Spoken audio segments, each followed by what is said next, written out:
নমস্কার বন্ধুরা, আমি সাগরিকা। আমার চ্যানেলে সকলকে স্বাগত। আশা করছি আপনারা সকলেই খুব খুব ভালো রয়েছেন। আমিও ভালো আছি। আজও আপনাদের সামনে হাজির হয়েছি একটা ইলিশের অসাধারণ ইউনিক রেসিপি নিয়ে, যেটা আলু, ফুলকপি, টমেটো দিয়ে অপূর্ব একটা রেসিপি। সরস্বতী পুজো স্পেশাল বলতে পারেন, কারণ সরস্বতী পুজো যেহেতু আমি বাঙাল বাড়ির বউ এবং বাঙাল বাড়ির মেয়ে, আমাদের বাড়িতে কিন্তু ইলিশ মাছ খাওয়ার প্রচলন ছিল। আর যারা এদেশীয় অর্থাৎ ঘটি, তারা কিন্তু গোটা সেদ্ধ। তবে ইউনিক রেসিপিটা আপনারা দেখলে পরে আমি খুবই খুশি হব। পিস মাছ নিয়ে নিচ্ছি। দেখুন, অনেক পিস মাছ হয়েছে।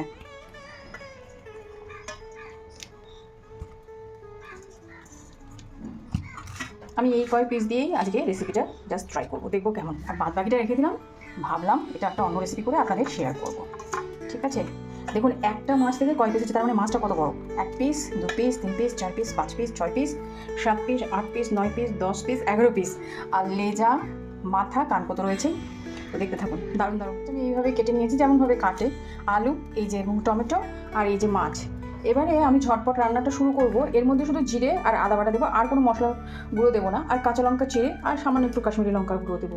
দেখুন, দেখতে থাকুন রান্নাটা আমি কেমন করে করি। মাছটা একটু ভেজে নেব, তার জন্য দিয়ে দিচ্ছি প্রয়োজন মতন হলুদ গুঁড়ো, দিয়ে দিলাম লবণ।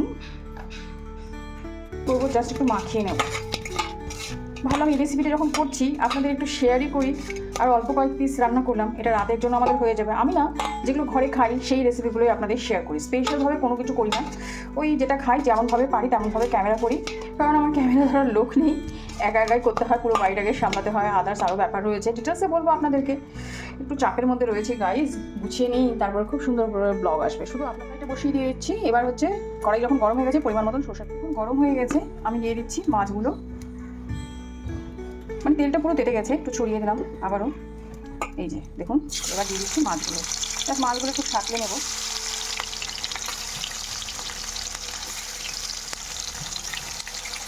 করে উল্টে পাল্টে নেবো, খুব একটা বেশি ভাজবো না কিন্তু বন্ধুরা।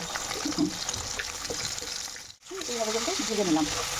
ব্যাস, জানি না মাছের টেস্ট কেমন হবে। ঘরোয়া রান্না, কোনো স্পেশাল রান্না নয় যে স্পেশালভাবে। আর আমি এখন না ইউটিউবে কোনো কিছু কিনবই না, মানে লাইফ ফাইট এইসব। আপনাদের যদি এই অবস্থায় ভালো লাগে তাহলে অতি অবশ্যই করতে থাকবো, না হলে কী করবো আর ছেড়ে দেবো ইউটিউব। জানি না আমার ইউটিউবে কেন ভিডিওতে ভিউ হয় না। সবাই বলে যে একেবারে তো মোটামুটি করি, খুব একটা বেশি ভালো যে সেটা না। তো যাই হোক, মাছগুলো হালকাভাবে ভাজবেন, তাহলে কিন্তু টেস্ট থাকবে। রয়ে গেছে বন্ধুরা, তার মধ্যে আমি দিয়ে দিচ্ছি ফোড়ন, জিরে, তেজপাতা এবং শুকনো লঙ্কা। ফোড়নটা হয়ে গেলে পরে আমি আলু দিয়ে দেবো, আলু দিয়ে ভেজে নেবো। তারপর আমি কপিটা দেবো। আমি এক্সট্রা করে কোনো কিছু ভাজতে যাবো না, যেভাবে আমি রান্না করি এভাবেও খেয়ে দেখবেন ভালো। এখন সিজনাল কপি, কোনো অসুবিধা নেই, শুধু ভালো কপি, আলু, টমেটো সব রয়েছে, একের পর এক দেবো। দেখুন আলুটা, আলু দিয়ে দিলাম, দিয়ে আলুটাকে একটু ভেজে নেবো। আর হাতে মোট করার যে টাইম সময় থাকে না, তো সকলেরই একটু রিল্যাক্সও করতে ইচ্ছে করে, আবার ভালো মন্দ খেতেও ইচ্ছে করে। তার জন্য কিন্তু এইরকম ধরনের রেসিপিগুলো আপনারা বাড়িতে করতেই পারেন। তো আলু ভাজা হোক, একটু লালচে লালচে। ইলিশ মাছ সচরাচর আমরা আদা বাটা কোনো ব্যবহার করি না, যেহেতু আলু ফুলকপির মধ্যে যাবে, তার জন্য একটুখানি কিন্তু আদা দিয়ে দিচ্ছি, খুবই অল্প পরিমাণ। আদাটা দিয়ে ভালো করে আমি আলুটাকে কিন্তু কষাবো। এভাবে দেখুন,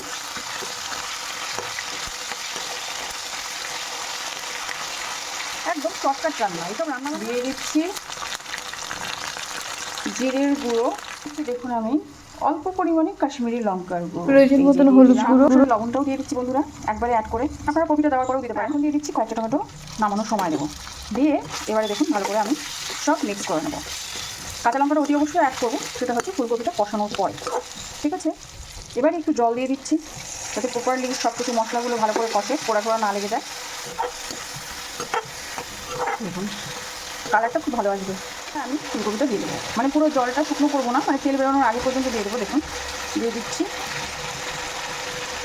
ফুলকপি কিন্তু আমি ভাজিনি বন্ধুরা, ঘরোয়া রান্না, অত বেশি ভাজাভাজির দরকার নয়। এটা এইভাবে খেয়ে দেখবেন, ওরাও ভালো লাগবে। এখন সিজনাল ফুলকপি তো একদম। এবার ভালো করে সব মিক্স করে নেবো। এবার একটা চেরা কাঁচা লঙ্কাও অ্যাড করে দিচ্ছি এর মধ্যে, সুন্দর হয়ে যাবে। এবার মিক্স করে নিচ্ছি। দেখুন দিয়ে দিচ্ছি এবারে কতগুলো কাঁচা লঙ্কা। আলু ফুলকপি একদম কষে গেছে, এর থেকে বেশি কষাবো না, তাহলে কিন্তু খুব একটা বেশি ভালো লাগবে না। বেশি ভাজা ভাজা ভালো লাগে না, মিডিয়াম ভাজাটাই ঠিক আছে। এবারে আমি এখানে 1 গ্লাসের মতন জল দিয়ে দিচ্ছি। একটু গরম জলই দেবেন, আমি এখানে গরম জলই দিয়েছি বন্ধুরা। মনে হয় রেসিপিটা খুব ভালো হবে খেতে। ঠিক আছে, এই তো এবার ঢাকা চাপা দিয়ে দেবো। বলো করতে শুরু করছি, এই অবস্থায় দিয়ে দিচ্ছি ঢাকা চাপা। হোক মিনিট 5 আমি এই পরে এলাম, ঢাকা চাপাটা উঠিয়ে দিলাম। দেখুন অল্প তেল মশলা দিয়েও কিন্তু অসাধারণ রান্না করা যায়। বলুন তো কি, সব কিছুই ঠিক আছে, আপনি খাবার খান, কিন্তু একটু শরীরের রেস্টেরও দরকার আছে, সব কিছু হজম হওয়ার ব্যাপার আছে।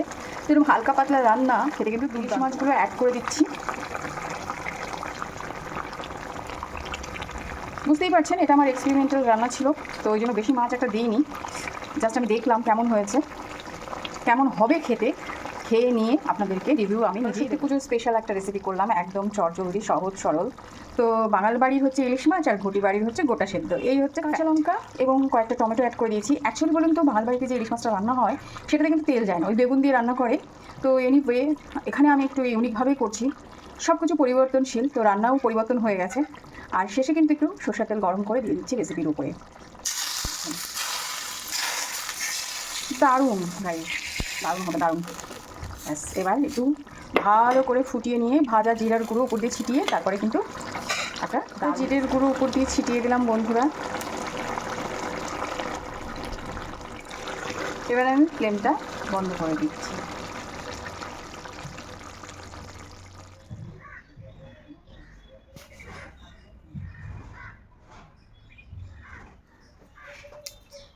দেখুন ইলিশ মাছ এইভাবে নামিয়ে নিলাম।